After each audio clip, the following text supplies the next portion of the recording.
Hi students, let's see priority scheduling now. This priority scheduling can be, the process can be different from without preemption and with preemption. Now in this session we are seeing both the cases, without preemption and with preemption. First of all, we are seeing without preemption, right? Without preemption. This can also be called as non-preemptive. Non-preemptive. What is meant by this non-preemptive? When one process is using CPU, another process will not disturb that process.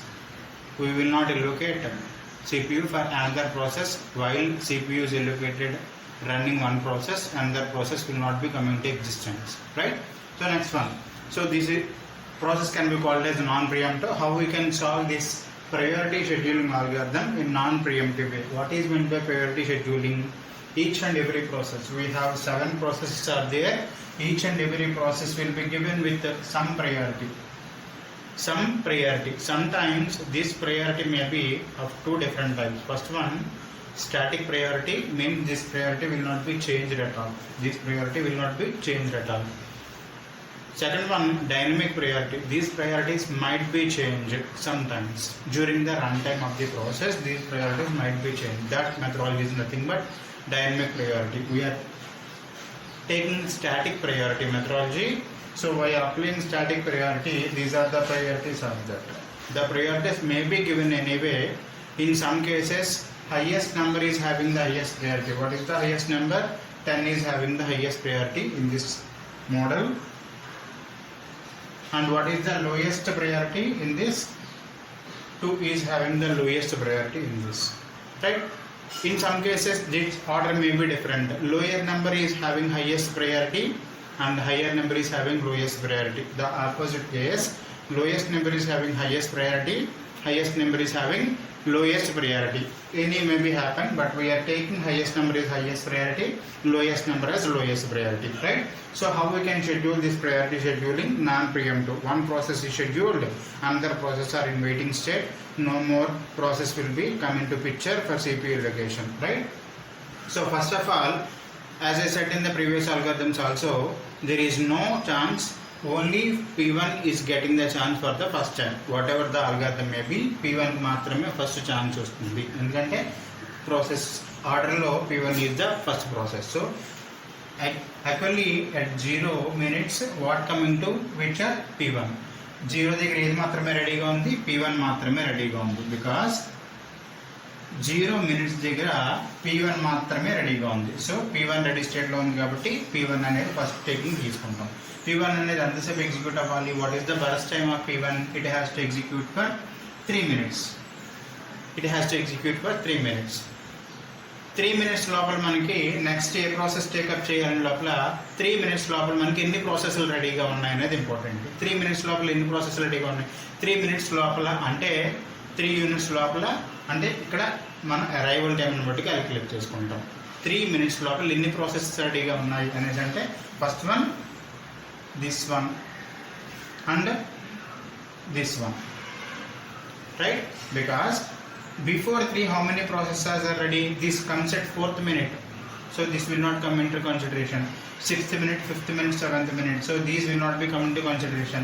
2nd minute P2 process came, 1st minute P3 capture. So 1st minute P3 రెడీగా ఉంది, 2nd minute P2 రెడీగా ఉంది. మనకి 3 minutes లో ఎన్ని రెడీగా ఉన్నాయి?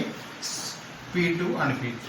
Among P2 and P3, now we are going for priority. Which is having highest priority among P2 and P3? P2 is having highest priority. So P2 now allocates by the CPU. So P2 ఎంతసేపు execute అవ్వాలమ్మా? P2 అనేది burst time ఎంత? 5. So it has to execute for 5 more minutes. So actually 8 minutes it will be executed. 8 minutes it will be executed. Now 8 minutes లోపల ఏ ప్రాసెస్లు రెడీగా ఉన్నాయో ఒకసారి మనం చూసుకుంటే 8 minutes లోపల all the processors are ready. The last process arrived at 7th minute. So it is ready, 5th minute ready, 6th minute ready, 4th minute ready. Before 8 minutes, all the process arrived. All the processes are ready to execute. Now we need to compare all the remaining processes which were not executed still now. ఇప్పటిదాకా ఏ process అవ్వలేదో ఆ ప్రాసెస్లో highest priority ఉన్నదాన్ని ఇప్పుడు మనం consider చేసుకోవాలి. అలా చేసుకున్నప్పుడు P1 P2 complete అయితే మనకి రిమైనింగ్ ప్రాసెస్ ఏమన్నాయి? P3 ready, P4 ready, P5 ready, P6 ready, P7 ready. Right, P7 ready. Now actually among all these which is having highest priority, P7 is having highest priority. So which will getting the next CPU allocation? P7 getting the next CPU allocation. P7 how many minutes it will be executed? For the 10 more minutes. So how many minutes?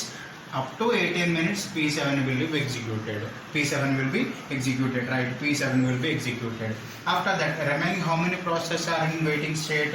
P3, P4, P5, P6. P3, P4, P5, P6. Among which is having highest priority? P5 is having highest priority. P5 is having. Now P5 is allocated for CPU.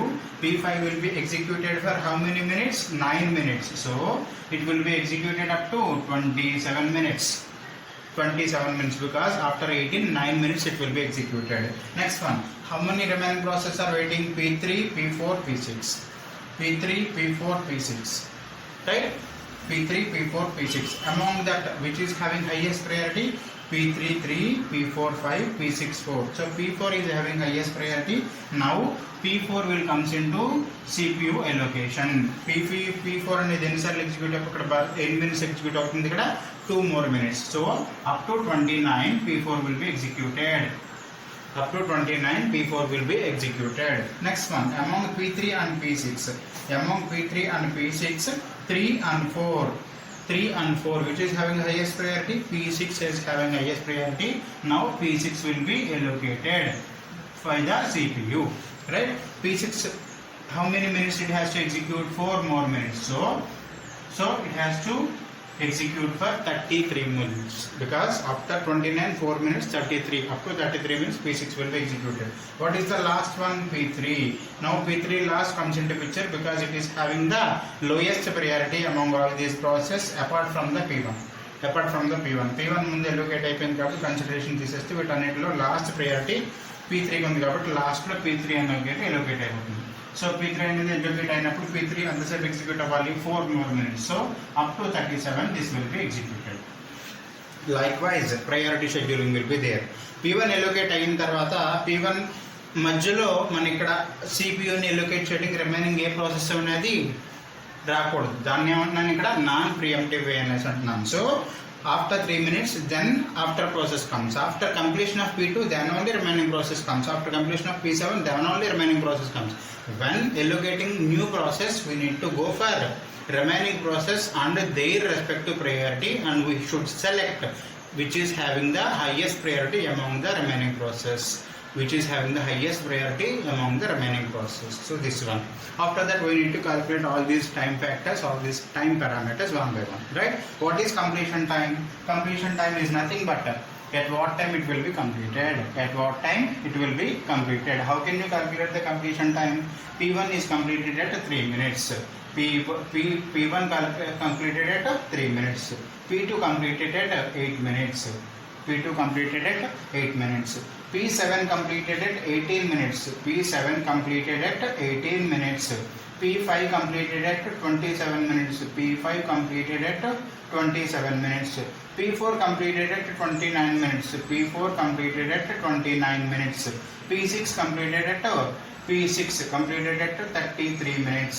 Then last one P3 completed at 37 minutes. 37 minutes. This is the completion time. Next we have to calculate turn around time. Turn around time. How much time it is entirely in the process. It may be in the waiting time. It may be used by the CPU. It may be using the CPU. It may be in the waiting time. How can you calculate turn around time? Completion time minus arrival time. Completion time minus arrival time. What is completion time of P1? 3. What is arrival time? 0. 3 minus 0 is 3 will be the turnaround time of P1. Then 8 minus 2. 6 will be the turnaround time. Next 37 minus 1. 36. 36. Then 29 minus 4, 25 will be the turnaround time of P4. Then 27 minus 6, 21. Then 33 minus 28 will be the turnaround time of P6. P7 now 18 minus 7, 11 will be the turnaround time of P7. Right? We have to calculate the waiting time. How much it waits for. Right? It completely in so much time x time. This x will be divided into either in burst time, either it may be a waiting time. So it is completely 3 minutes in process. It is completely 3 minutes in process. But what is waiting time? This turnaround time minus its burst time. So 3 minus 3, 0 minutes it is waited for. So P1 first allocated, it is waited for 0 minutes. There is no problem. Right? Next one. Turnaround time minus burst time. It actually in the process for 6 minutes, but it actually arrives at what minute? It needs how much CPU time? Only 5 minutes. 6 minutes total process lo unnappudu 5 minutes CPU time avasram ayinappudu remaining 1 minute time avutundi waiting time avutundi. Right? In the similar way, turnaround time minus burst time, 32 minutes it waited for. Then 25 minus 2, 23 minutes it is waited for. 21 minus 9, how much? So 13 minutes it is waited for.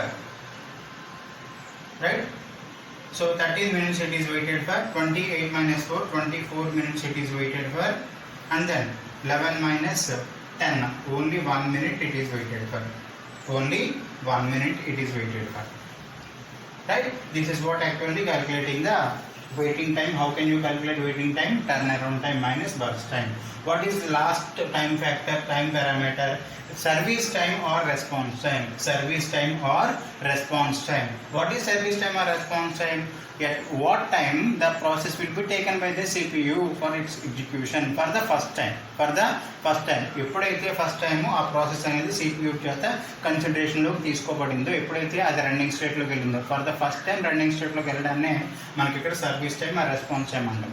So service time can be calculated by using generally P1 at 0th minute, P2 at 3rd minute, P2 at 3rd minute, P7 at 8th minute, P7 at 8th minute, P5 at 18 minutes, P5 at 18 minutes, then P4 at 27 minutes, P4 at 27 minutes, then P6 at 29 minutes, right? Then P3 at 33 minutes. This is actually the several response times or service times for the first time CPU taking our process for execution.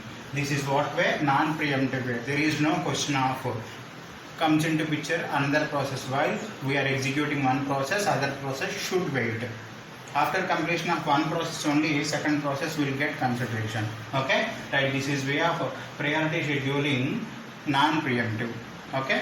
Right. We will see the priority scheduling preemptive way also by the next video.